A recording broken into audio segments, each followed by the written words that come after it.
Yeah, I'll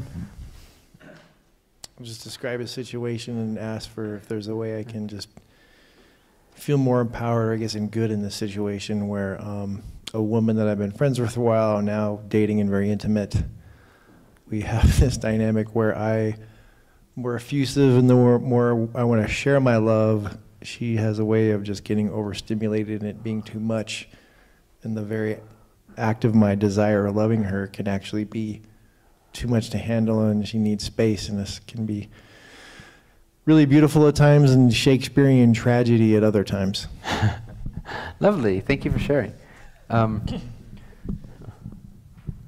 what's the problem? It hurts. Okay, good. Why does it hurt? What do you believe about it that makes it painful? Because inherently it's free of pain. You loving as much as you can and her going like, oh, let me go in the other room, it's inherently free from pain.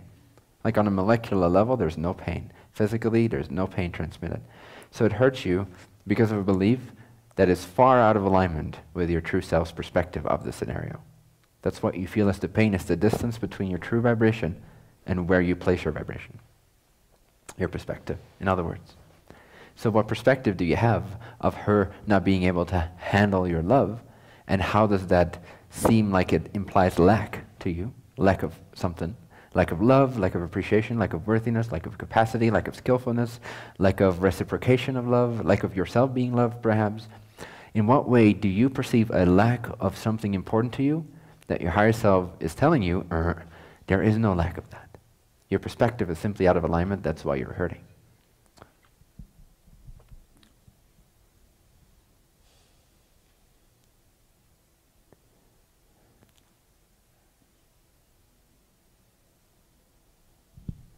I'm not sure I totally got all that. I think in the moment, do you understand the idea that hurt comes from you suggesting something is true in life that's not true? That's what the source, the only source of pain is to have a perspective rooted in lack, which is the only thing that cannot be. I get that. Awesome.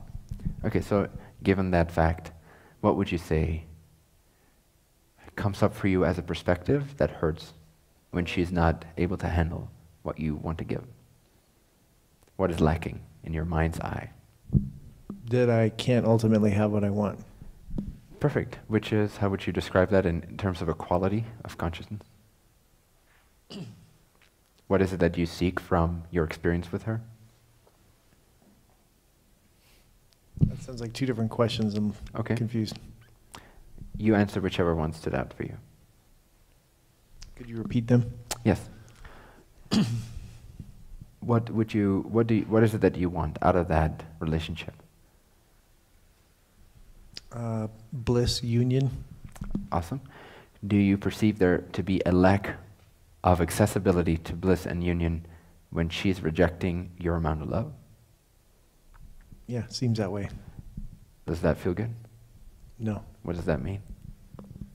That's not true. Yay. Do you believe that it's not true? If you don't believe it's not true, you'll continue to hurt. If you take the signal of the bad feeling as coming from the higher self's utmost wisdom, letting you know, without a shadow of a doubt, somehow, my friend, my dear lower self friend, it is not true. Whatever you're perceiving, it's not true. There is a way for you to access bliss and union. It's not in the thing that you think it's in. It's not contained. It's not leaving you. There's no lack of it. Somehow the bad feeling transmits to you the comforting notion, if you interpret it in that way, that it's not true that you're lacking these things. Now, when that bad feeling comes through and you recognize it as a notion from your higher self, letting you know what is true, do you take that? Do you believe that? Are you convinced enough of the truth and the wisdom, the clarity of your higher self, and that it's transmitted in feeling form? Or do you believe in your own perspective? So if you, I mean, is it simply if they have the awareness of, oh, I'm feeling shitty, this must not be true? Yes. It somehow unwinds itself? Or? Yes, it usually does. You might need a little bit of practice with that, meaning sit a little bit with the awareness of, oh, hey, wait a second. I feel bad. So the perspective I had was something is lacking. Something fundamentally desired is lacking. Wow. feels bad. Feeling bad is higher self letting me know it's not true. At some point, that itself becomes enough of a permission slip to go, oh, you don't even have to see anymore how it's not true. But the very fact that you feel bad, you know, because you've built such a positive, mutual, two-way relationship with your higher self, you know that it's not true. You don't even have to be proven wrong anymore. You become so non-insistent upon your own perspectives that not feeling good is enough of a signal for you to let go of your insistence. Oh, it doesn't feel good? Well, somehow I must have been fooling myself. All right, I'll give it up. Somehow there is love and light. I don't even have to see how. Somehow I know that there is love and union. And suddenly you experience it immediately because you shifted to knowing that it is here. And then it shows you that it is here, but you didn't need to prove. But now you have to prove instantly because you simply trusted your higher self signal. Does that make sense? Mm-hmm. Yes, thank you. Awesome. Does that help your scenario? Yeah. And I'll guarantee you'll be able to, from that space, love so freely in a way, non-directionally, that the directional nature of it is what overwhelms her, not the love. It's not the amount of love, it's the insistence or the neediness that comes behind it from the human nature. When you use this signal as a way to actually feel it as radial instead of directional, she won't be overwhelmed because you're not frying your system with a lot of other stuff as well. You're actually being a free radiator, and that's magnetizing to any woman or any man, any human being, or any being, any creature, really. Just to radiate love is magnetizing, meaning that it will show itself whether or not that is an actual vibrationally compatible relationship or not. But you can't really know that if it's two-directional, because then, yes, you could be frying her system in a sense. Well, that's what we've experienced. It's been the crazy roller coaster ride. I bet. When I am more radial, yes. Wow, it's through the roof, and that's what has me want that even more. I know. And then it becomes directional, and then it's in a totally different experience. How and beautiful.